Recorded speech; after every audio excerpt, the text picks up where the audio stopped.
Hi, welcome to Physics 3.2 on diagramming forces. So we're going to talk about how to analyze a force. And a force is produced by an agent. It acts on an object known as the receiver, and the force causes something to happen, and that's going to be an effect. For us, generally, that'll just be a direction. So here's an example. A boy is going down the slide. Forces that you may notice are that you have the weight of the boy, right? The weight of the boy is gravity, and the agent of gravity is the earth. The receiver of gravity is the boy.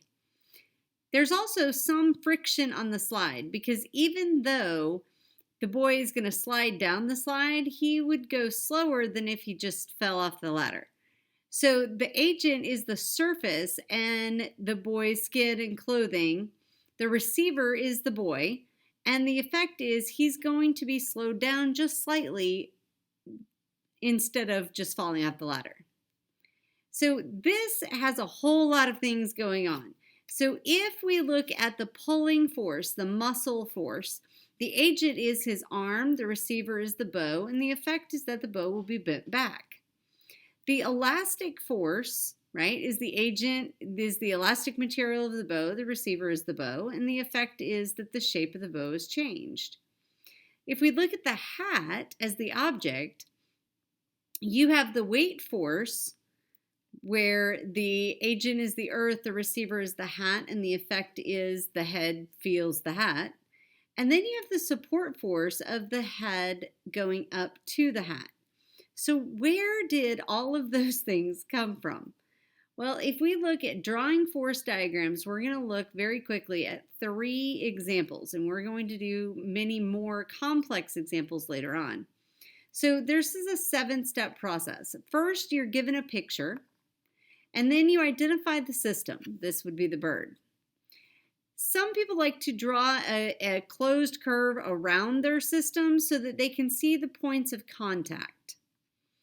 Notice that the bird is only touching the floor or the ground in one place. And so we can identify through that touching that we have a normal force because the bird is standing on the ground. We also have the force of gravity going down. So the force diagram would simply be the dot labeled FG and FN.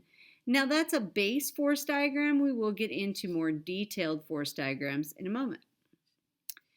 A sled is being pulled to the right. So define the system, that would be the sled. Notice it does have 2 points of contact because it has the rails on the bottom, but it also has the rope or whatever is pulling it on the right. So we would have a force of normal going up, a force of friction going to the left, a force of tension going diagonal up to the right, and we'd have that force of gravity going down. So that force diagram would look more like that.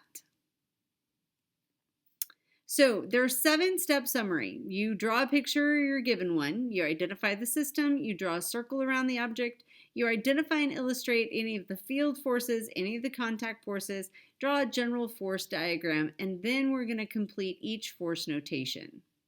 So let's look at complete force diagrams.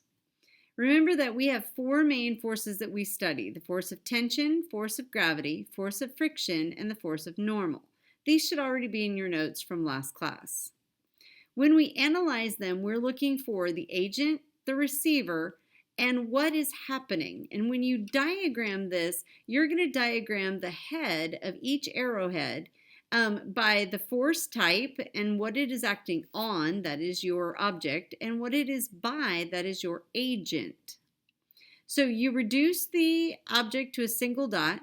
You label all forces acting on the object in that format. So if we go back to the boy on the slide, we would have the force of gravity on the boy by the earth. We would have the force of the force of friction on the boy by the slide, and the force of normal diagonal up and to the left of the boy on the slide. So the force diagram, complete force diagram, would look like that. So, making the object into a dot, look for and identify any forces acting on the object, draw the force arrows from the dot, and label the arrowhead force type on by. So if we looked at the block on the floor, we would make the block into a dot, draw an arrow down for the and an arrow up because there's only one downward force and one upward force. Label the downward force as the force of gravity on the block by the earth and the upward force of the block, normal force on the block by the table.